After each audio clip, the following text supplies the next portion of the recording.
you want to stay calm. You want to be that grounded, sturdy pilot, leader to your kid. And then there's a slam door. There's an I hate you. There's a you never do anything for me right after you did 5,832 things for your child in the last hour. We all yell. We all say the words we promised ourselves we would never say. We all have moments when our nervous system hijacks our parenting and our value system just hasn't had the time to catch up. It is so important to demystify what yelling is really about and to understand what yelling is not at all about. That's exactly what we'll be talking about today. I promise you by the end of today's episode, you're going to have so many new aha moments, as in, oh, that's a totally different way to think about it. And you're going to have a bunch of heartfelt moments, like, ooh, that hit me somewhere I really needed. You're going to feel empowered and hopeful, and you're going to have a new way of looking at the moments we all struggle with. I'm Dr. Becky, and this is Good Inside. We'll be back right after this. Here's a story from my private practice that has always stayed with me. I was seeing a mom, and she was telling me about a moment from earlier in her week where her and her daughter were arguing nonstop about what clothes she was allowed to wear out. And then the moment ended with her daughter looking at her and just screaming, "I hate you!" And then the mom screamed right back, "Well, I don't like you either." And then silence. And I remember her telling me about how her body was shaking and how she felt scared, not because she didn't mean what she said, but because in that moment she did. And that terrified her. I asked her what she did next to try to get a better sense of the whole situation. And she told me she somehow found herself then in the kitchen eating cereal she wasn't hungry for, scrolling on Instagram, looking for some relief that was impossible to find, and then just feeling kind of frozen and having no idea how to recover and move forward. I ended up asking her, this might seem off topic, but just tell me, how would your mom have reacted if you yelled, "I hate you," in her face? And she just looked at me and said, she would have given me these dart death eyes. And even without saying anything, those eyes were so terrifying. And then she'd say something cold and monotoned, like, "Who do you think you are to say something like that to me?" And those would be the last words I heard before a week of the silent treatment. The room felt heavy, but it felt important, and I stayed quiet. And she started crying. And she said to me, "I feel like that's exactly what I just did to my own daughter. I'm here talking to you to try to not repeat these same patterns. And that's exactly what I just did." This is the moment that so many parents recognize. In our brain, we know exactly what we don't want to do. And then we have moments where we watch our body do that exact thing. Why? What's going on? We want to break certain cycles, and yet we often repeat moments that were very painful. You are not alone if this is happening. This happens to every single parent. What we ended up talking about, and one of the things I want to say to you right now, is it is never too late to repair. If you haven't gone back in yet, you still can. Whether the moment happened 10 minutes ago, a day ago, a week ago, a month ago, you and I both know that longing for a parent to return, to come back in, to talk calmly, that longing doesn't go away with time, meaning it is never too late. And that's often how we start breaking cycles, by going back, by repairing. And if you can get caught in the thought pattern of, but my daughter should be apologizing to me, she can't scream things like that. I hear you. And there are moments for teaching, and there are moments for connection over correction. And the moments after we yell, the moments after we do the things we promised ourselves we wouldn't do, I promise you, those are the moments for connection. And that is really where cycle breaking starts. So why does it often feel like we're destined to repeat the past? Why does it feel like these cycles we want to break sometimes keep repeating?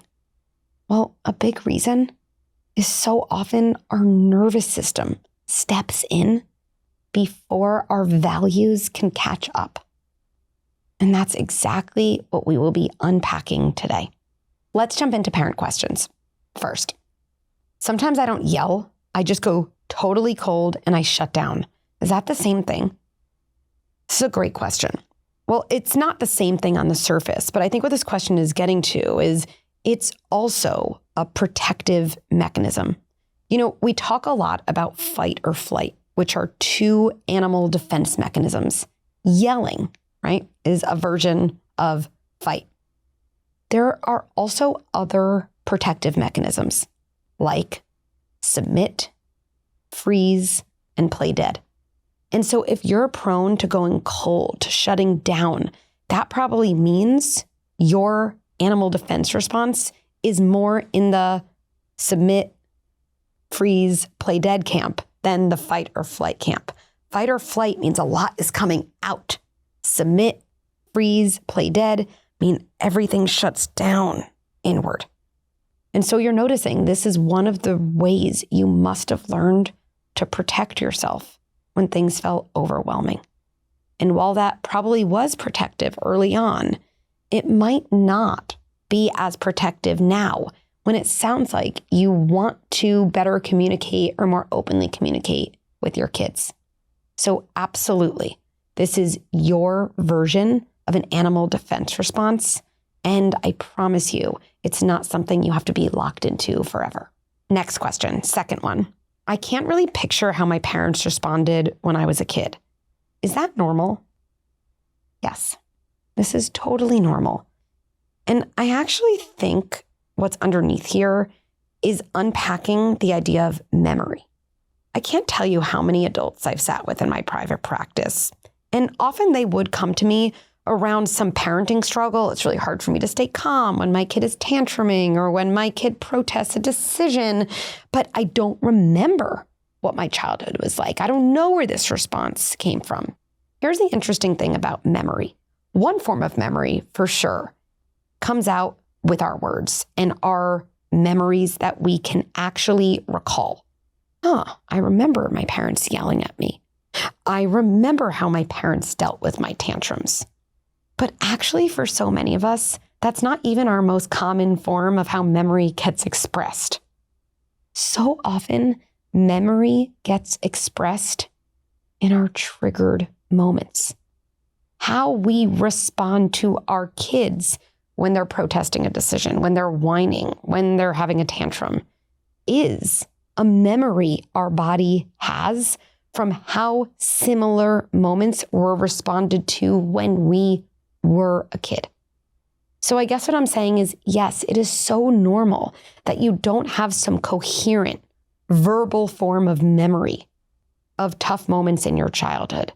You might actually start to be curious about the way you respond in some of those moments and use that as data of sorts to think about how moments might have gone in your own childhood.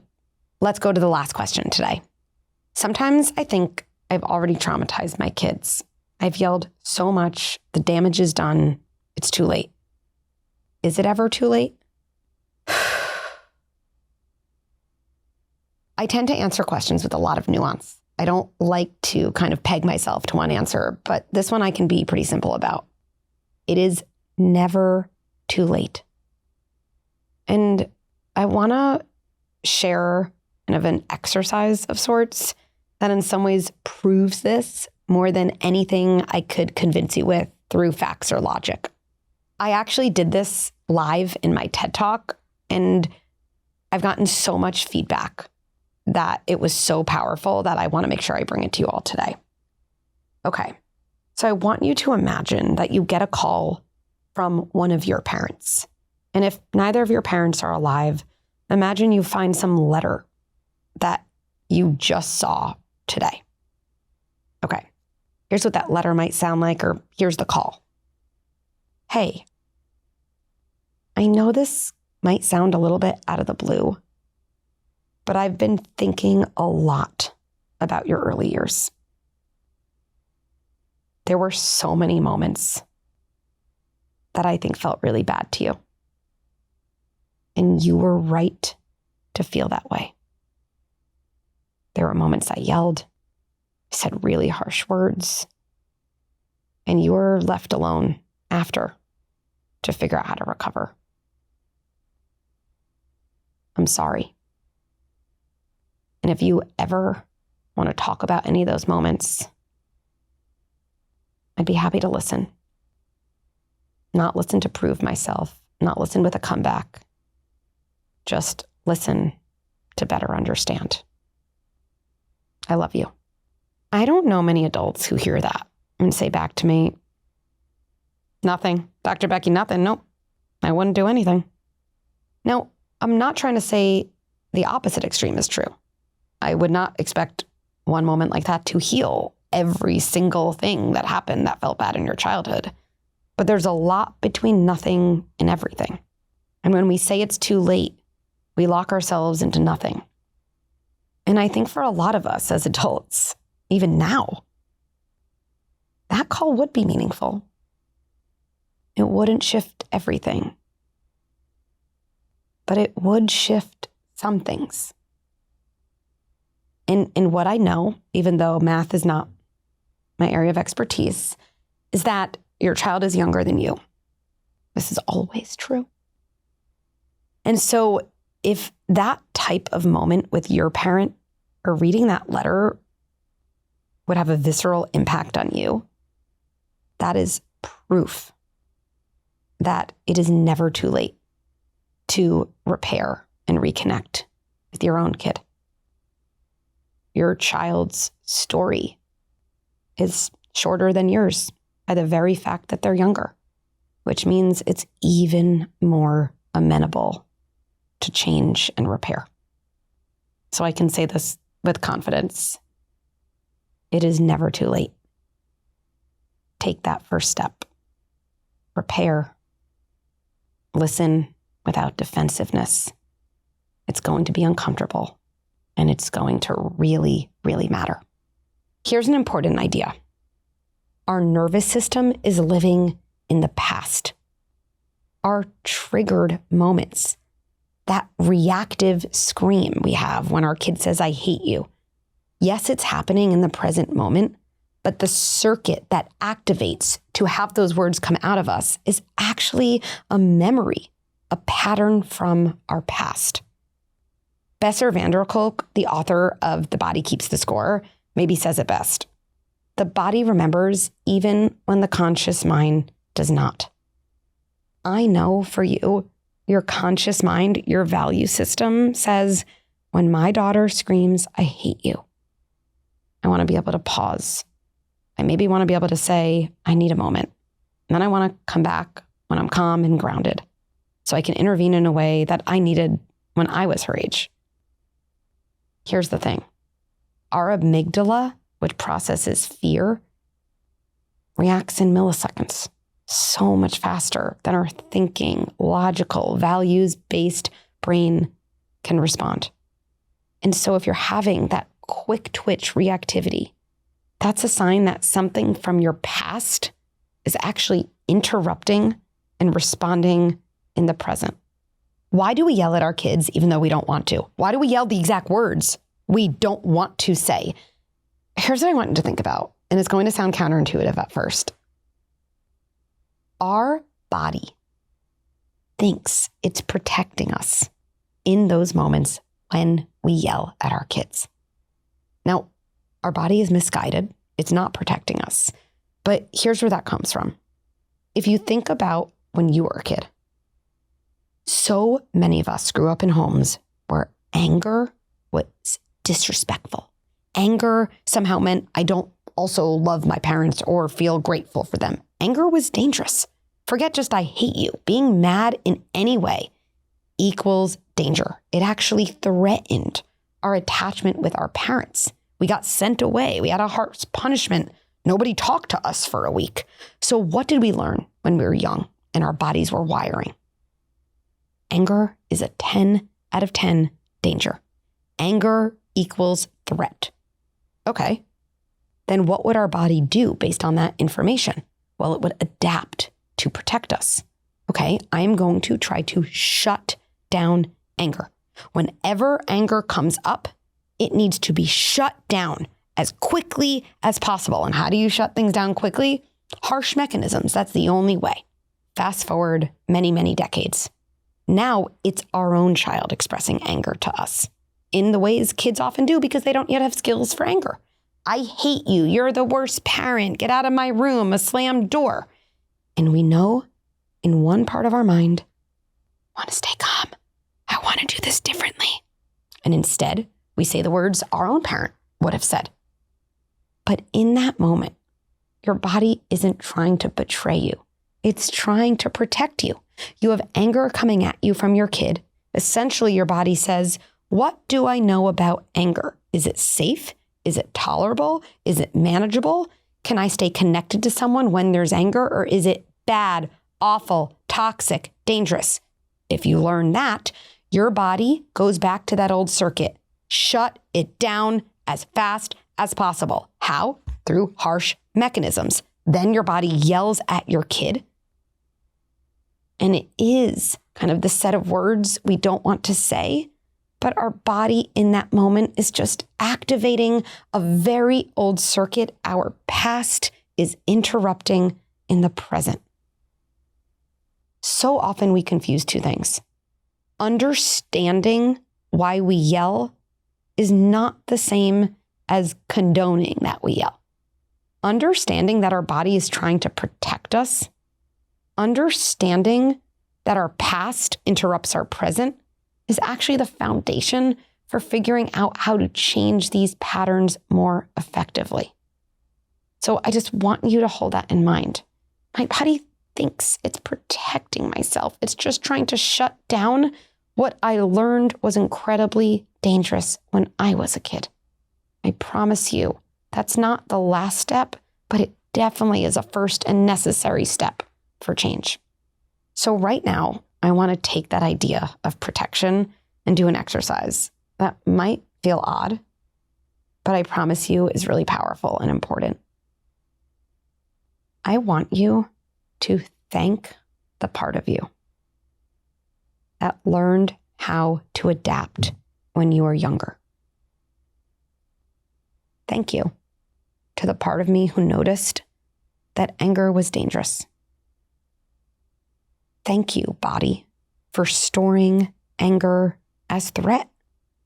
Because for a long period of time when I was young and helpless, it was. After you thank that part of you, I promise you it's going to be more amenable to shifting its role. Because after you thank it, you can add something like this. I'm going to show you over time that anger isn't so dangerous after all. That anger is actually a very normal and healthy part of any close relationship. And I know it'll take some time for you to believe it, but we're going to keep working on this together. Here's one of the things I want you to take away from this episode. Those moments when we worry we're not breaking cycles at all, we're repeating them. Those aren't proof of who we are. Those moments don't define our parenting. Those are moments where stories from our past are interrupting our present. And still, it's never too late to make a change. If today's episode resonated with you, please take a moment to share it with another parent who might need to hear it, or to rate and review it, or drop a comment if you're listening on Spotify or YouTube. And let's end with a grounding moment where you place both feet on the ground. And join me in putting a hand on your heart. And let's remind ourselves, even as we struggle on the outside, we remain good inside. I'll see you soon.